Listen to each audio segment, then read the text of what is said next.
அஸ்ஸலாமு அலைக்கும். ஃபிஷ் வெரைட்டிலேயே ഏറ്റവും சிறுது நம்ம சாப்பிடக்கூடிய ஃபிஷ்ஷுன்னா அது நெத்தலியாக தான் இருக்கும். இந்த மாதிரி சின்ன மீனுக்கெல்லாமே டேஸ்ட்டும் அதிகம், ஹெல்த் பெனிஃபிட்ஸும் ரொம்ப ஜாஸ்தி, விலையும் கம்மி. ஆனால் என்ன, நிறைய பேர் வாங்க மாட்டாங்க, கழுவுறதுக்கு கஷ்டம் அப்படின்னு சொல்லிக்கிட்டே நிறைய பேர் அவாய்ட் பண்ண ஆரம்பிச்சிட்டாங்க.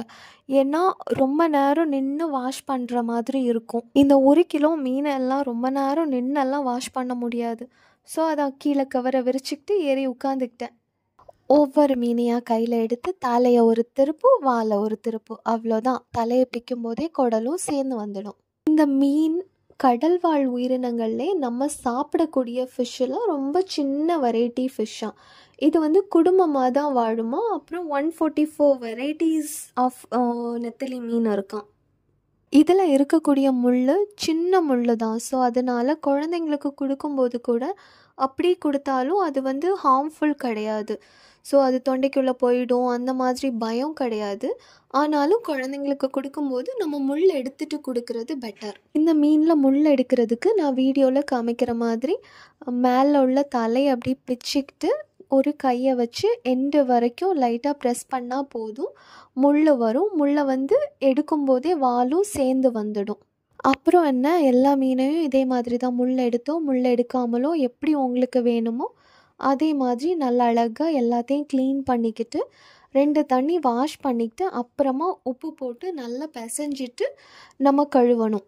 நம்ம சிக்கனுக்கெல்லாம் மஞ்சப்பொடி போட்டு கழுவுற மாதிரி ஃபிஷ் வெரைட்டிஸ் எல்லாத்துக்குமே உப்பு போட்டு வாஷ் பண்ணணும். அப்போ தான் நல்லா சுத்தம் ஆகும். மீன் எல்லாமே கழுவுனதுக்கப்புறமா நான் கொஞ்சமாக எடுத்து பச்சை தேங்காய் கறி வைக்கலாம் அப்படின்னு சொல்லிட்டு சட்டியில் கொஞ்சம் மீன், அப்புறமா பச்சை மிளகு, தக்காளி கீரி போட்டுட்டு எப்போவுமே அரைக்கிற மாதிரி அரப்பு போட்டு அந்த அரப்பில் தேங்காய், உள்ளி, மஞ்சப்பொடி, மிளகாய் பொடி இது 4 எண்ணத்தையும் நல்லா அழகாக அரைச்சிட்டு அந்த மசாலாவையும் சேர்த்து போட்டுட்டு இதுக்கு நம்ம புளி ஊற்ற மாட்டோம். புளி ஊற்றாமல் என்ன பண்ணுவோம், நல்லா புளிச்ச மாங்காய் இருக்குல்லாம் அதை நல்லா அழகாக கட் பண்ணி போடுவோம். அதில் கொஞ்சம் உப்பும் போட்டு மீன் கறி ரெடி ஆகிட்டு இருக்கும்போது நான் என்ன பண்ணேன், நெத்தலி வடை வைக்கலாம் அப்படின்னு சொல்லிக்கிட்டு நெத்தலியை கொஞ்சம் முள் இல்லாத நெத்தலி தான் எடுத்துக்கணும்.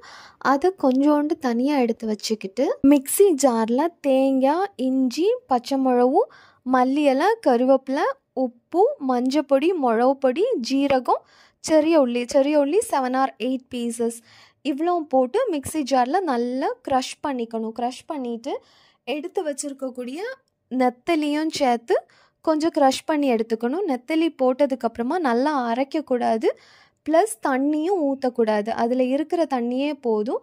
க்ரஷ் பண்ணி எடுத்துக்கிட்டு குட்டி குட்டியாக வடைக்கு தட்டுற மாதிரி தட்டிட்டு ஆயில் விட்டு ஃப்ரை பண்ணி எடுத்தோன்னா நெத்தலி வடை ரெடி ஆகிடும். இது சாப்பிட்றதுக்கு நல்ல டேஸ்டியாக இருக்கும். இந்த வடை அழகாக அதே ஷேப்பில் வரணுன்னா தோசைக்கல் மாதிரி இருக்கக்கூடிய தவாவில் கொஞ்சமாக ஆயில் விட்டு ஃப்ரை பண்ணாதான் அழகாக வரும். திருப்பி போடுறதுக்கு சின்னதாக இருக்கக்கூடிய ஸ்பூன் வச்சு தான் திருப்பணும். வேறு ஏதாவது பெருசாக தோசை கரண்டி அந்த மாதிரியெல்லாம் போட்டு திருப்பினன்னாக்கா உடஞ்சிடும். அதே கல்லில் கொஞ்சோண்டு நெத்தலி எடுத்து ஃப்ரை பண்ணிக்கிட்டேன். அப்புறம் என்ன, சாப்பிட வேண்டியதான் சோறு, நெத்தலி ஃப்ரையு, நெத்தலி வடை, அப்புறமா நெத்தலி பச்சை மாங்காய் போட்டு வச்ச கறி எல்லாத்தையும் சேர்த்து சாப்பிட வேண்டியதான். கூடவே கிழங்கு போட்டு வச்சுருக்கேன் நெத்தலியில், அது இன்னொரு நாள் வீடியோவில் அப்லோட் பண்ணுறேன். இது என்னன்னு பார்க்குறீங்களா, நெத்தலியை ஃப்ரை பண்ணிவிட்டு அந்த ஆயிலை தூக்கி தூர கொட்டிட்டு அதில் கொஞ்சோண்டு சோறு போட்டு பிசைஞ்சு எடுத்தது தான் இது. நல்ல டேஸ்டியாக இருக்கும்.